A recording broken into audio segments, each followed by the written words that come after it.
अध्यक्ष जी, आदरणीय उवैसी साहब, आदरणीय मेश्राम साहब, साथियों, मेश्राम साहब ने बहुत अच्छी बातें आपके बीच में रखी। उन्हीं बातों से अपने को जोड़ते हुए कुछ बातें मैं आपके बीच में रखना चाहता हूं। 22 का चुनाव है, पहला चरण है। 10 फरवरी को आपको वोट डालने हैं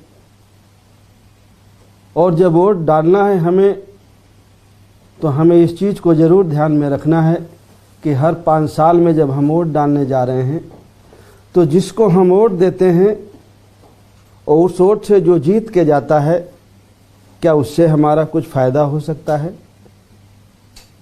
या उससे हमारा नुकसान हो सकता है कुछ।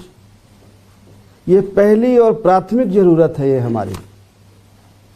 मैं ये बात को अक्सर सभी साथियों के बीच में कहता हूँ कि जो 5 साल में चुनाव आता है या 2.5 साल में आता है और जब हम वोट डालते हैं, अगर वोट डालते समय हमारे दिमाग में ये बात आ जाए कि जिसको हम वोट डाल करके चुनने वाले हैं, विधानसभा में भेजने वाले हैं, या जब पार्लियामेंट का चुनाव होता है पार्लियामेंट में भेजने वाले हैं, ये जा कर के हमारे लिए कुछ अच्छा कर सकता है या हमारा कुछ नुकसान कर सकता है।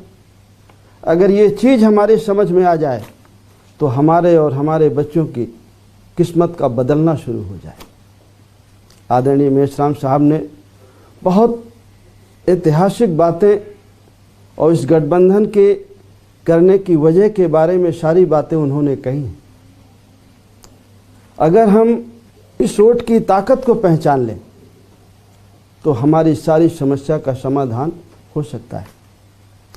आज हस्तिनापुर के हमारे भागीदारी परिवर्तन मोर्चा के कैंडिडेट हैं विनोद जाटव जी, और शाहियाबाद के हमारे पंडित मनमोहन झा जी हैं। दोनों कैंडिडेट हमारे भागीदारी परिवर्तन मोर्चा के हैं, लेकिन AIMIM के पार्टी के कैंडिडेट के तौर पर आपके सामने हैं। आप बहुत सारे किसान भाई हैं, बहुत सारे बिजनेसमैन साथी हैं, बहुत सारे मजदूर हैं, बहुत किस्म के काम धाम हम लोग करते हैं। हमने 5 साल भारतीय जनता पार्टी की सरकार को देखा है, सरकार के कार्यकाल को देखा है। हमें ये देखने की ज़रूरत है कि इस सरकार में हमें क्या फ़ायदा हुआ। उन्होंने कहा था हमें रोज़गार देने के लिए, क्या हमें रोज़गार मिला? उन्होंने कहा था महंगाई कम करने के लिए, क्या महंगाई कम हुई? नोटबंदी के समय उन्होंने कहा था कि आतंकवाद ख़त्म हो जाएगा, काला धन आ जाएगा। बहुत सारी बातें उन्होंने हमारे बीच में कही। उसके पहले 5 साल समाजवादी पार्टी की सरकार थी, उस सरकार को भी हमें सामने लाने की ज़रूरत है। समाजवादी पार्टी चाहती है कि उसके कार्यकाल को हम भूल जाएं, हम खाली याद रखें कि भारतीय जनता पार्टी को हराना है तो उनको वोट दो। हमें समाजवादी पार्टी के भी कार्यों को ध्यान में रखना जरूरी है। अगर हम समाजवादी पार्टी के कार्यकाल को याद रखेंगे तो हमें फैसला लेने में बहुत आसानी होगी।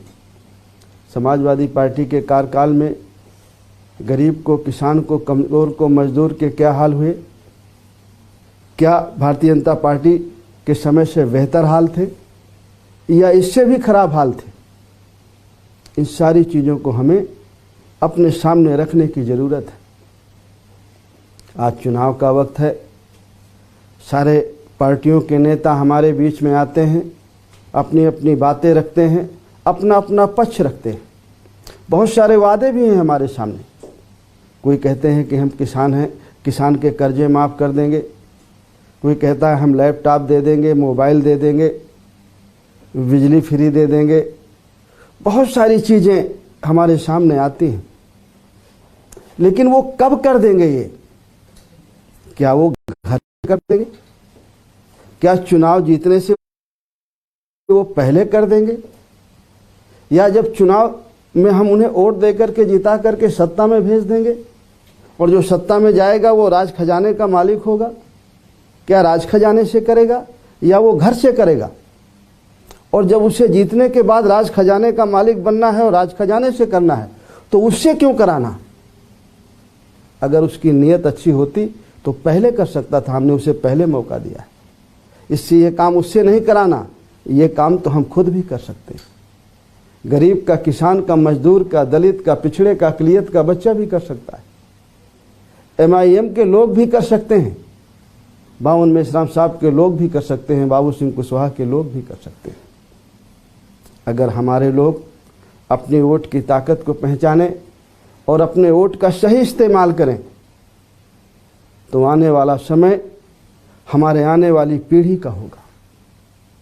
आज जो देश के हालात हैं, कुछ लोगों ने हिंदुत्व के नाम पर हमारा वोट लिया और सत्ता में गए, हमारे बच्चों की शिक्षा ख़त्म की, रिजर्वेशन ख़त्म किया, आगे बढ़ने के सारे मौके ख़त्म किए, हर हाल में हर तरह से हमको पीछे करने की कोशिश की। और दूसरी तरफ समाजवादी पार्टी कहती है कि देखो भाई, बीजेपी बहुत ख़राब पार्टी है, बैकवर्ड का नुकसान करती है, दलित का नुकसान करती है, मुसलमान भाइयों का नुकसान करती है, तो आप हमको वोट दे दो। लेकिन जब हम उन्हें वोट दे करके उनको सत्ता में जब हमने भेजा 4 बार, तो उनका भी कार्यकाल हमें याद है। जब हमने उनको सत्ता में भेजा और जब हमने कही कि हमें भागीदारी चाहिए, तो हमें भागीदारी नहीं मिली, लाठियाँ मिली।